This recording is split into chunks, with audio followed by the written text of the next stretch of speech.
Hello everybody, welcome back to another installment of Life Stories. My name is Trent, and as usual, I hope you guys are all doing awesome.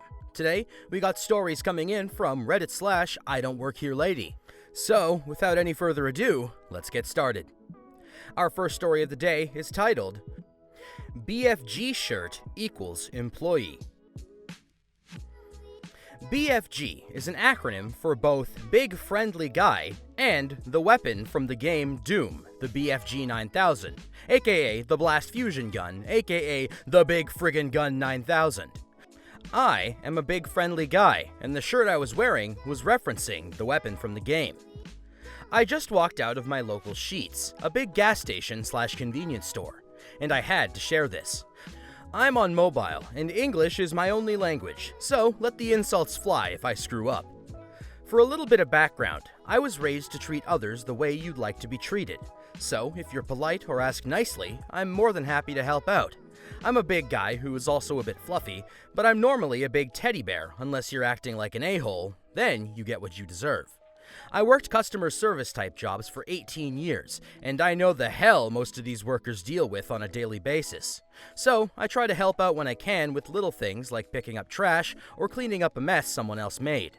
Our cast: BFG equals me, NG equals nice gentleman, MG equals store manager, and RK, raging Karen. Now, on to the story. I was ordering some food for breakfast, and an older gentleman was having issues with the ordering system. It's a touchscreen with a lot of options, so unless you're used to that, it can be confusing. I finished my order and asked if he needed a hand. "Oh yes, please. The wife wants breakfast, and I have no idea how this thing works." "Okay, did you know what you want to get?" He tells me what he wants, and I get him through the menu, getting his breakfast burritos with the fillings he wanted. I get the order placed and give him his ticket and tell him he needs to pay first and they'll call his number when it's ready. "Thank you," he said. "No problem. Have a nice day," I responded. I go grab a drink, and while I'm going to and from the coolers, I pick up some trash and clean up a mess at one of the coffee stations. Seriously, if you're one of those people who leaves a mess at a store that takes less than 3 minutes to clean up with napkins sitting 2 seconds from the mess, I hate you. As I'm coming towards the front, I hear the snapping of witch fingers and a voice that sounds like a bird going through a wood chipper. "You boy," snaps fingers again, "I need your help. Get over here." Me, looking confused, as I'm not a boy and there's no one else nearby. "Are you talking to me?" "Yes, you idiot. God, the people they hire nowadays. I need help ordering coffee and food."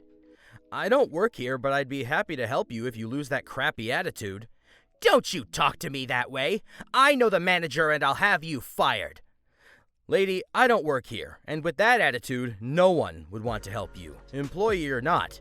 I continue to the register and get in line, followed by the screeching of RK not far behind. Now, at this point, I should point out I'm wearing an all-black shirt with the letters BFG printed in big, bold text on the front. On the back is a picture of the BFG 9000, and an army mantra spin of "This is my rifle, there are many like it," BFG 9000 style, printed beside it. I'm also wearing blue jeans with my work badge clipped to a belt loop with the name of where I work printed on it. Employees are wearing red or black aprons, company hats, and are in black or tan khakis, so I clearly look nothing like an employee. As I'm standing in line, RK is still screeching loudly that she's going to get me fired. So loud that the manager comes out from the back asking what's going on. "What seems to be the problem?" "This employee refuses to help me. I demand to speak to the manager and I want him fired, now." MG looks at me and points. "This guy?" "Yes." MG looks at me again with a very confused look on her face. "Ma'am, he doesn't work here. He's a regular customer." I frequent this place often and know most of the employees and who the managers are. I often drop off fresh donuts from a mom and pop place I swing by every now and then on my way home from work. "Hey MG, rough morning already?" I say. RK chimes in. "BS! He works here. He just called you by my name. I saw him help someone else and then clean up back at the coffee machine. I want the manager now and want him fired. I'll be calling corporate the second I'm out of here." "Ma'am, "I am the manager," said MG. "He's not an employee, and I want you out of the store now for being rude, disruptive, and not wearing a mask. I'll be calling the police if you continue pressing your luck." "If he doesn't work here, then why the hell did you help that other guy and clean up back there?" "Because I'm not a complete piece of crap.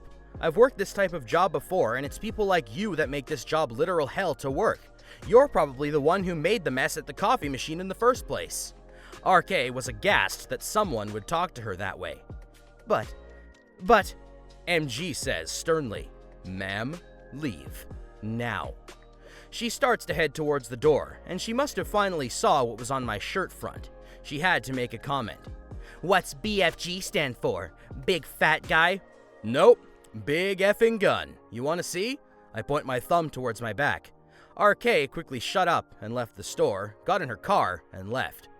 "What the hell was that all about?" MG asked. I turn around. She reads my shirt and chuckles. "So, where's my donuts for making me deal with this crap?"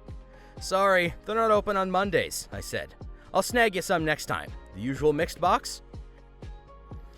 "Sure, but I won't be working in the morning again till next Wednesday, and you know the vultures won't leave me any if you drop them off in the morning." "Alright, I'll snag you a box next week." I pay for my stuff, grabbed my food, jumped in the car, and started typing. Guess I'm making a donut run next week. To anyone working customer service, I hope your day is as quiet and calm as possible. Man, I wish that when I was working front of house customer service, I had cool dudes showing up and scaring away Karens with Doom references. That's a hell of a lot better than how it played out for me. Anyways, moving along to our next story, it's titled, "Had to Tell an Ex-Employer I Don't Work For You, 3 years After Quitting." On mobile, so please excuse formatting. It's an "I don't work here," but the employer instead of a Karen. So, I worked from a home care agency and was assigned to an independent living facility. Mostly just med reminders and housekeeping. The company I worked for was shady as heck. So much happened, I'm surprised I stayed as long as I did. But I'll stick to what's relevant here. This may be long. So, Cliff's Notes. They cut my hours on days and evenings to the point where I lost my benefits. I took the full-time nights posting.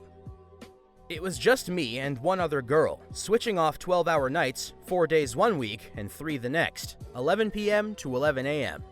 It was great, and I loved it. Work was easy, and I still got to see my residents. I usually got there at 10:30 p.m. to get reporting from the evening worker so she could leave by 11. My duties all night were get the reports, sign out keys, organize that day's paperwork, set the dining room for the next day, do like 4 people's laundry, I had access to 5 washers and 5 dryers, and do room checks on like 10 people every 2 hours, which is just pop my head in and make sure they weren't on the floor, and answer any emergency pages. Everything but checks and pages were done by 3 a.m., sometimes 2 a.m. Well, they hired a guy and decided to give him 2 of my shifts and 2 of the other girls' shifts. I was in charge of training him and had to sign off before he worked independently. I wasn't impressed, but said, fine. My first shift he shows up at 4 a.m. The shift starts at 11, and work's now done. I go home. The next shift, at 7 a.m., he comes in for the same thing. Next 2 were no-shows. Then he finally showed up. He was awful. I started looking for another job and found one quickly. I tried for 4 days to hand in my 2 weeks resignation. The supervisor isn't available, office is locked on a Tuesday at 10 a.m. So I dropped it in their mailbox, and when they called me, I told them the date started would be my last day. Fast forward 2 weeks, I get a call to go in.